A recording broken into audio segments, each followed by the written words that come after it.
Hello everyone, welcome to HVS studies. तो दोस्तों, आज की इस वीडियो में जो आपका एसएससी सीपीओ एसआई का एग्जाम चल रहा है 2022 का 9 जनवरी की जो शिफ्ट रहेंगी उनके लिए most expected most repeated questions आज हम इस वीडियो में कवर करेंगे। इनके साथ साथ जो आपकी 10 की और जो 11 नवंबर की शिफ्ट होने वाली हैं उनके लिए भी ये क्वेश्चन सारे इंपॉर्टेंट रहेंगे, क्योंकि हर एक क्वेश्चन एग्जाम बेस्ड क्वेश्चन है। जिस टाइप के जिस पैटर्न पे क्वेश्चन आपके एसएससी सीपीओ के एग्जाम में पूछे जा रहे हैं उसी टाइप के क्वेश्चन आज इस वीडियो में लिए गए हैं। अगर आपको वीडियो पसंद आए, वीडियो को लाइक करें, शेयर करें और चैनल को जरूर सब्सक्राइब कर लें। हर एक क्वेश्चन मोस्ट इंपॉर्टेंट रहने वाला है और हर एक क्वेश्चन को बिल्कुल डिटेल में कवर किया गया है। उससे रिलेटेड जो भी इंफॉर्मेशन आपको प्रोवाइड कराई जा सकती है वो प्रोवाइड कराई गई है। तो चलिए वीडियो को स्टार्ट करते हैं, देखते हैं पहला क्वेश्चन क्या है। तो हमारा पहला क्वेश्चन है, which among the following is a sea port in Bangladesh country. तो निम्नलिखित में से कौन बांग्लादेश देश में एक बंदरगाह है। तो बांग्लादेश जो कंट्री है उसमें इनमें से कौन सा एक वहां का एक सी पोर्ट रहेगा, बंदरगाह रहेगा। तो हमारा आंसर हो जाएगा चिटगोंग पोर्ट। चिटगोंग पोर्ट काफी ज्यादा फेमस एक पोर्ट रहेगा आपका बांग्लादेश कंट्री का। हम कह सकते हैं कि बांग्लादेश का जो मेन पोर्ट है वो रहेगा आपका चिटगोंग पोर्ट। हमारी जितनी भी नेबरिंग कंट्रीज हैं उनके जो मेन पोर्ट्स हैं वो आपको जरूर पता होना चाहिए। जैसे ईरान कंट्री रहेगी, उसका एक पोर्ट रहेगा जो कि इंडिया से रिलेटेड रहता है और इंडिया के लिए काफी ज्यादा इंपॉर्टेंट भी रहता है। अगर आपको उस पोर्ट का नाम ध्यान है तो आप कमेंट बॉक्स में जरूर टाइप करें, काफी एग्जाम में वो पूछा भी गया है। अब यहाँ पे आपका जो क्वेश्चन है उसमें किस चीज की बात करी गई है, बांग्लादेश कंट्री की। तो बांग्लादेश कंट्री को डिटेल में कवर करते हैं। बांग्लादेश जो है उसकी कैपिटल आप सबको पता ही है, ढाका जो है कैपिटल है बांग्लादेश की। ऑफिशियल लैंग्वेज क्या है बांग्लादेश की, तो बंगाली जो लैंग्वेज है ये ऑफिशियल लैंग्वेज है बांग्लादेश कंट्री की। तो वेस्ट बंगाल और जो बांग्लादेश है, वेस्ट बंगाल हमारा इंडिया में है और जो बांग्लादेश है उसको पहले ईस्ट बंगाल के नाम से जाना जाता था। दोनों में ही जो बंगाली लैंग्वेज है वो कॉमन रहेगी। उसके बाद वो जो है बांग्लादेश जो है वो एक पाकिस्तान का हिस्सा बन गया था और इसको फिर फ्रीडम दिलाया गया इंडिया के द्वारा जीत के। तो ऑफिशियल लैंग्वेज जो है वो बंगाली है आपकी बांग्लादेश कंट्री की भी। फिर प्रेसिडेंट की बात करी जाए तो अब्दुल हामिद प्रेजेंट टाइम में, अभी अगर बात करी जाए 2022 में, वो आपके प्रेसिडेंट रहेंगे बांग्लादेश कंट्री के। प्राइम मिनिस्टर कौन है, तो शेख हसीना प्राइम मिनिस्टर हैं बांग्लादेश की। चीफ जस्टिस कौन है, तो हसन फौज और सिद्दीकी, ये आपके चीफ जस्टिस हैं करंट टाइम में बांग्लादेश कंट्री के। अब यहाँ पे इंडिपेंडेंस डे की बात करी गई है। तो इंडिपेंडेंस डे आप सबको पता ही है, 1971 में इंडिया ने जो पाकिस्तान कंट्री है उनको हरा के जो बांग्लादेश है उसको एक अलग सेपरेट कंट्री बना दी थी। तो विक्ट्री डे जो होता है, अगर विक्ट्री डे की बात करी जाए या इंडिपेंडेंस डे की बात करी जाए तो इंडिपेंडेंस डे है बांग्लादेश का 16 दिसंबर 1971 को इंडिपेंडेंट हो गया था बांग्लादेश। करेंसी क्या है बांग्लादेश की, टाका रहेगी। नेशनल स्पोर्ट भी हमारी जितनी भी नेबरिंग कंट्रीज हैं उनके आपको पता होना चाहिए, एग्जाम में पूछा जाता है। अगर बात करी जाए नेशनल स्पोर्ट बांग्लादेश की, आर्चरी जो है वो किसका नेशनल स्पोर्ट है, ये आपसे एग्जाम में काफी बार पूछा गया, तो भूटान कंट्री का रहेगा। और अगर बांग्लादेश की बात करी जाए तो बांग्लादेश का कबड्डी जो है वो नेशनल स्पोर्ट है। नेशनल एनिमल रहेगा आपका रॉयल बंगाल टाइगर और व्हाइट वाटर लिली, ये नेशनल फ्लावर है आपका बांग्लादेश कंट्री का। नेशनल एंथम अगर बात करी जाए तो अमर सोनर बंगला जो है ये नेशनल एंथम है बांग्लादेश कंट्री की। और ये किसके द्वारा इसको लिखा गया, तो रविंद्रनाथ टैगोर को आप सब अच्छी तरीके से जानते हैं, इनको गीतांजलि बुक के लिए नोबेल प्राइज भी मिला था। तो रविंद्रनाथ टैगोर के द्वारा ही नेशनल एंथम लिखी गई है बांग्लादेश कंट्री की भी। अब इस क्वेश्चन को हमने कवर कर लिया। नेक्स्ट क्वेश्चन की तरफ बढ़ते हैं। हमारा अगला क्वेश्चन है, Makalu is a mountain peak located in which country. तो मकालू जो है ये एक किस देश में स्थित एक पर्वत शिखर है। तो हमारा आंसर क्या होगा इस क्वेश्चन का, तो हमारा आंसर हो जाएगा नेपाल। तो नेपाल जो आपके हिमालयाज रहेंगे, हिमालयाज जो है उसका एक पार्ट रहेगा आपका, ये रहेगा आपका मकालू। अब जो नेपाली माउंटेन्स हैं, जो नेपाल माउंटेन्स हैं वो आपसे एग्जाम में काफ़ी पूछी जाती हैं। खास तौर से जो हिमालयन माउंटेन्स हैं उनकी जो डिवीज़न है, जो उनको डिवाइड किया गया है, गढ़वाल हिमालयाज हो गए, नेपाल हिमालयाज हो गए, तो उसका जो डिवीज़न है वो कहाँ पे है, कौन सी जो माउंटेन पीक है वो कौन से आपके हिमालयन के पार्ट में लोकेटेड है। इस टाइप के क्वेश्चन भी आपके पीछे जो आपका एसएससी का एग्जाम हुआ था उसमें देखे गए थे। अब यहाँ पे हमारी बात हो गई नेपाल की। नेपाल में अब 8 जो हैं वो मेन माउंटेन्स रहेंगी जिनकी जो हाइट है वो 8000 मीटर से ज़्यादा है। तो वो 8 की 8 जो माउंटेन्स हैं वो एग्जाम में पूछी जाती हैं, इसलिए हम 8 के नाम आपको ध्यान रखने हैं। 8 नेपाल की माउंटेन्स की बात करेंगे जिनकी 8000 मीटर से ज़्यादा हाइट है। अगर टोटल माउंटेन्स हम कवर करने लगे तो 1000 से ज़्यादा माउंटेन्स है नेपाल में भी। अब यहाँ पे माउंट एवरेस्ट, सबसे ज़्यादा जो ऊंची एवरेस्ट है, जो आपकी पीक रहेगी वो माउंट एवरेस्ट है, ये सबको पता होता है, ये आपकी नेपाल में है। फिर कंचनजंगा हो जाएगी, लोत्सी हो जाएगी, मकालू जो हमारा क्वेश्चन था, फिर धौलागिरी हो जाएगा आपका, फिर मानसलू हो जाएगा, अन्नपूर्णा हो जाएगा और छो ओयू हो जाएगा। ये सारी जो है ये 8 माउंटेन पीक्स हैं आपकी नेपाल कंट्री की, जिनकी हाइट 8000 मीटर से भी ज़्यादा रहेगी। अब इसी तरीके से जो टॉपिक्स होते हैं, अगर आपको उनकी सेपरेट वीडियो चाहिए तो HVS स्टडीज 2.0 हमारा चैनल है, लिंक डिस्क्रिप्शन में है, आप इस चैनल को विजिट कर सकते हैं। इस चैनल पे आपको टॉपिक रिलेटेड वीडियोस प्रोवाइड कराई जाती हैं। अगले क्वेश्चन की तरफ बढ़ते हैं। हमारे अगले क्वेश्चन पे बढ़ने से पहले हम आपको बताना चाहते हैं कि करंट अफेयर जो है 2022 का, उसमें जनवरी से लेके जुलाई तक की एक सेपरेट ई बुक आपके लिए प्रोवाइड कराई गई है, जो कि सिर्फ आपको 59 रुपीज में प्रोवाइड कराई जा रही है। तो 2022 का जो करंट अफेयर है वो आपको इस ई बुक में मिल जाएगा। इसके साथ साथ जनवरी से लेके नवंबर तक की, जनवरी, फरवरी, मार्च, अप्रैल, मई, जून, जुलाई, अगस्त, सितंबर, अक्टूबर तक, जो अक्टूबर को भी पूरा कवर किया गया है, नवंबर तक की, 1 नवंबर तक की जो सारी करंट अफेयर है उसकी सेपरेट ई बुक भी आपको चैनल पे मिल जाएगी। अगर इस ई बुक की बात करी जाए तो इसमें 1300 प्लस करंट अफेयर के क्वेश्चन प्रोवाइड कराए गए हैं। हर मंथ का सेपरेट करंट अफेयर रहेगा आपको, जनवरी का अलग मिलेगा, फेब का अलग, जुलाई का अलग, हर मंथ को अलग अलग डिवाइड करके आपको प्रोवाइड कराया गया है, जिससे कि आप किसी भी मंथ का सेपरेट करंट अफेयर देख सकते हैं। अब ये ई बुक जो है ये आपकी अवेलेबल की गई है आपको बाइलिंगुअल लैंग्वेज में, हिंदी और इंग्लिश दोनों में आपको क्वेश्चंस मिलने वाले हैं इस ई बुक में। तो आप एक बार जरूर ट्राई करें, आपको 100% इंफॉर्मेटिव रहेगी, इंपॉर्टेंट रहेगी, MCQ के फॉर्मेट में ही आपको क्वेश्चंस प्रोवाइड कराए गए हैं। अगर आप इंटरेस्टेड हो तो लिंक आपको डिस्क्रिप्शन में प्रोवाइड कराया गया है, आप डिस्क्रिप्शन में जाके इसको बाय कर सकते हैं।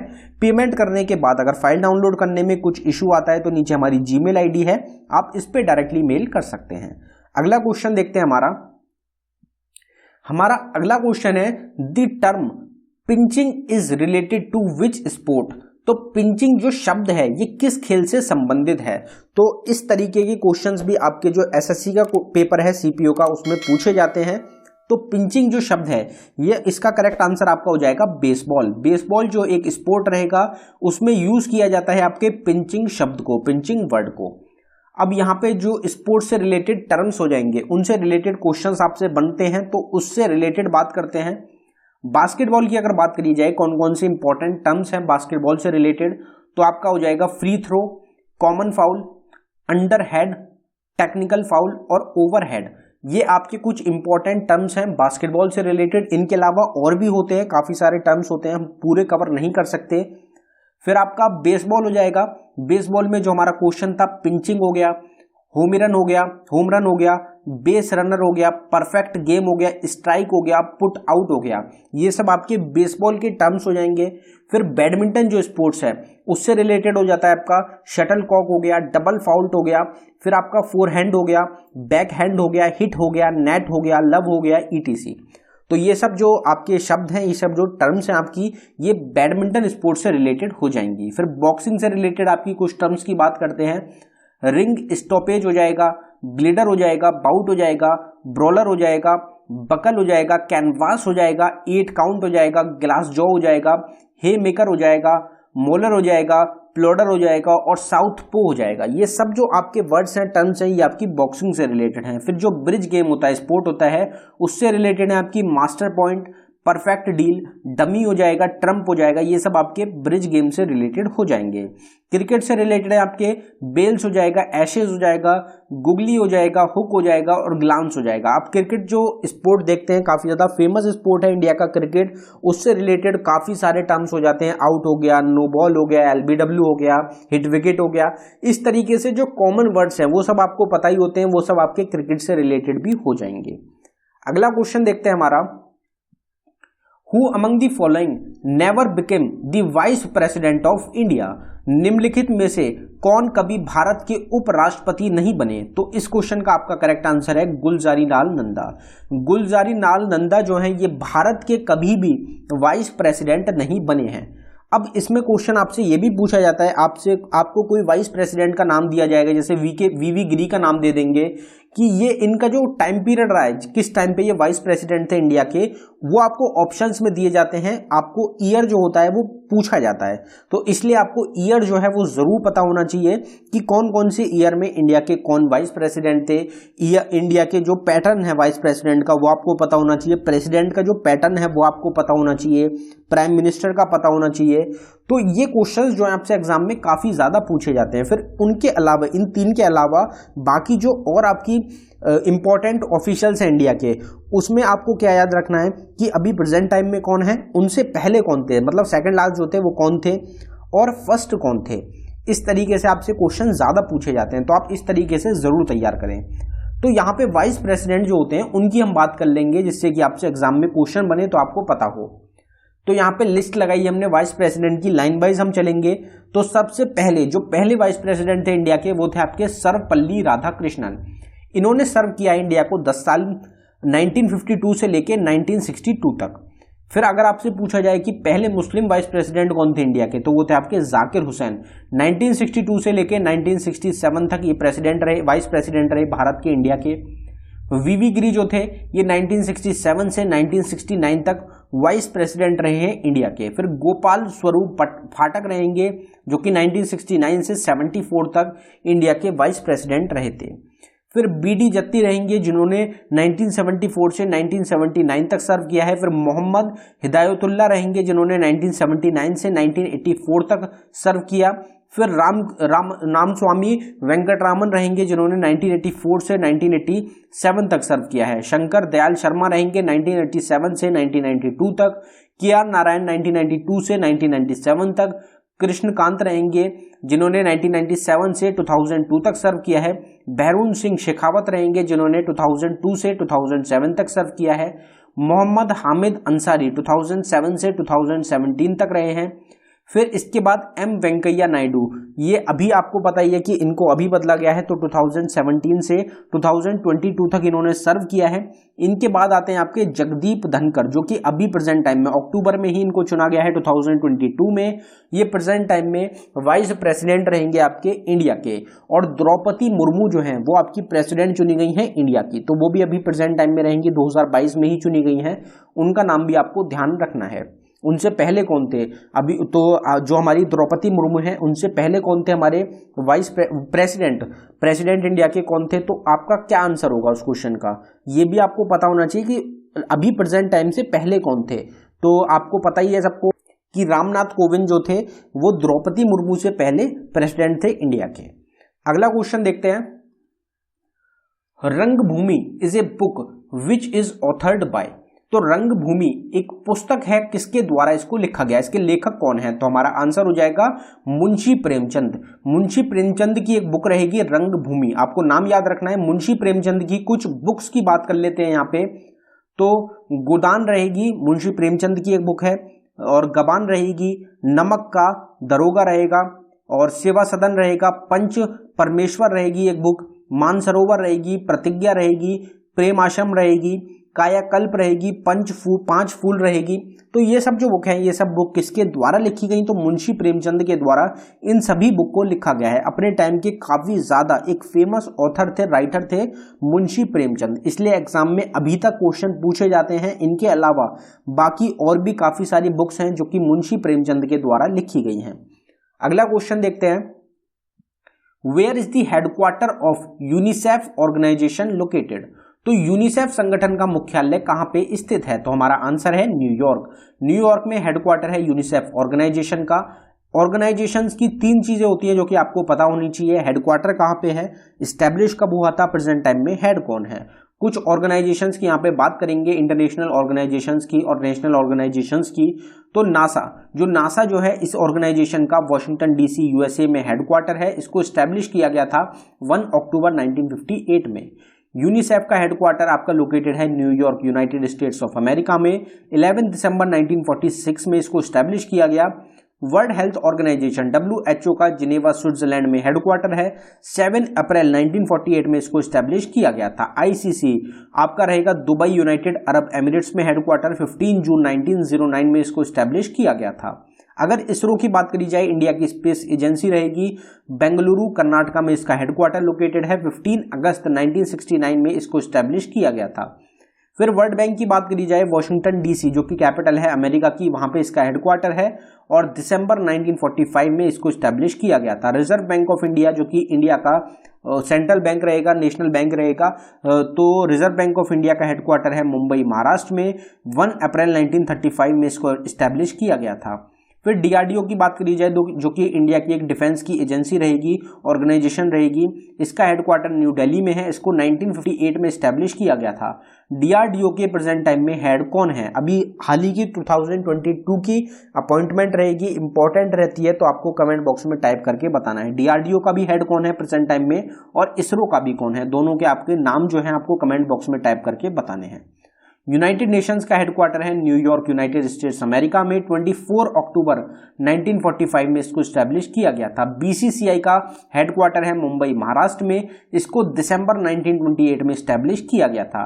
यूनेस्को की अगर बात करी जाए तो पेरिस फ्रांस में इसका हेडक्वार्टर रहेगा। 16 नवंबर 1945 में इसको स्टैब्लिश किया गया था। फिर फीफा जो ऑर्गेनाइजेशन है, फीफा का वर्ल्ड कप है 2022 में, कहां पे हो रहा है? कतर में। फिर ये आपका जूरिच स्विट्जरलैंड में फीफा का हेडक्वार्टर है। 21 मई 1904 में इसको स्टैब्लिश किया गया था। ये जो ऑर्गेनाइजेशन का टॉपिक रहता है, इसकी एक सेपरेट डेडिकेटेड वीडियो आपको मिलेगी हमारे चैनल पे। एक इंटरनेशनल ऑर्गेनाइजेशन की सेपरेट वीडियो मिलेगी और एक नेशनल ऑर्गेनाइजेशन की सेपरेट वीडियो मिलेगी। दोनों की हमने सेपरेट वीडियो बनाई है आपके लिए। तो टॉपिक रिलेटेड वीडियोस के लिए हमारा चैनल है HVS स्टडीज 2.0, लिंक डिस्क्रिप्शन में है, आप जरूर विजिट कर लें। आपको टॉपिक से रिलेटेड वीडियोस इस पे प्रोवाइड कराई जाती है, हर एक टॉपिक की वीडियो मिलती है आपको। Who is the founder of Haryanka dynasty? तो हरियांक जो वंश है उसके संस्थापक कौन है? तो हमारा आंसर हो जाएगा बिंबिसार। बिंबिसार के द्वारा हरियांक डायनेस्टी को फाउंड किया गया था। इन्होंने ही नींव रखी थी हरियांक डायनेस्टी की, हरियांक वंश की, हरियांक एम्पायर की। यहाँ पे डायनेस्टी के फाउंडर्स की बात करी जा रही है, तो बात करते हैं कुछ इंपॉर्टेंट डायनेस्टीज की। मौर्यन डायनेस्टी को फाउंड किया गया चंद्रगुप्त मौर्य के द्वारा। शुंग डायनेस्टी को फाउंड किया था पुष्यमित्र शुंग ने। नंदा डायनेस्टी को फाउंड किया था महापद्मानंद के द्वारा। सतवाहन डायनेस्टी को सिमुका सतवाहन ने फाउंड किया था। मुगल डायनेस्टी को बाबर के द्वारा फाउंड किया गया था। चोला एम्पायर, चोला डायनेस्टी को विजयला ने फाउंड किया था। पांड्यन डायनेस्टी को कून पांड्यन ने फाउंड किया था। पल्लवा डायनेस्टी को सिम्हा विष्णु ने फाउंड किया। चौलक्या डायनेस्टी को पुलकेशी फर्स्ट ने फाउंड किया था। गुप्ता डायनेस्टी को श्रीगुप्त ने फाउंड किया था। राष्ट्रकूटा डायनेस्टी को दंती दुर्ग के द्वारा फाउंड किया गया था। तुगलक डायनेस्टी को गयासुद्दीन तुगलक के द्वारा फाउंड किया गया था। इंपॉर्टेंट क्वेश्चन रहते हैं, इसकी एक सेपरेट वीडियो भी आपको चैनल पे मिल जाएगी। Which Indian state or union territory has inaugurated the Rajiv Gandhi rural Olympic games? तो किस भारतीय राज्य या फिर केंद्र शासित प्रदेश ने राजीव गांधी ग्रामीण ओलंपिक खेलों का उद्घाटन किया है? तो हमारा आंसर हो जाएगा राजस्थान। राजस्थान स्टेट के द्वारा इनॉग्रेट किया गया है Rajiv Gandhi rural Olympic games को।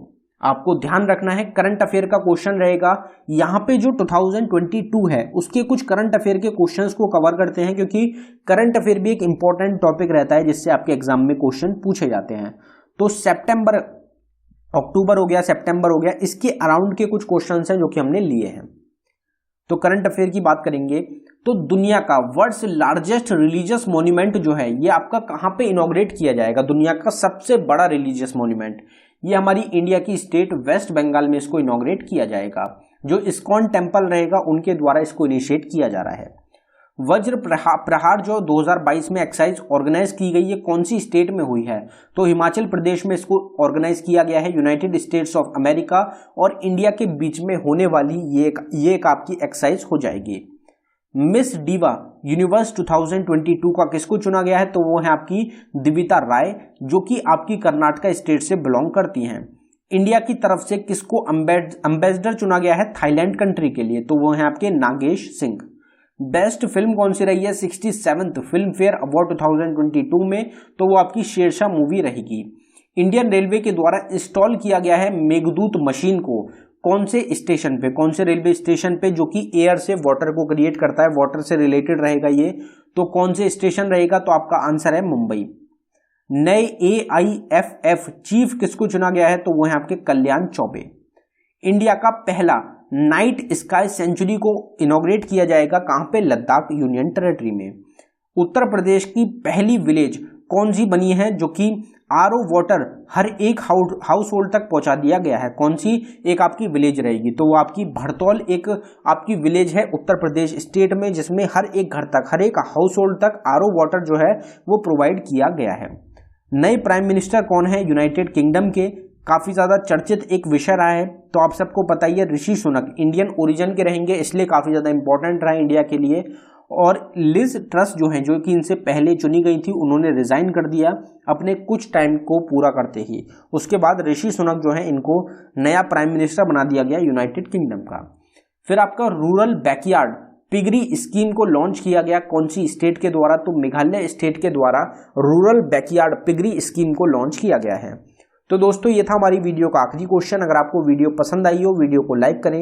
अगर आपने अभी तक चैनल को सब्सक्राइब नहीं किया है तो आप चैनल को जरूर सब्सक्राइब कर लें। हर एक शिफ्ट से रिलेटेड एक्सपेक्टेड क्वेश्चंस आपको इस चैनल पे प्रोवाइड कराए जाएंगे।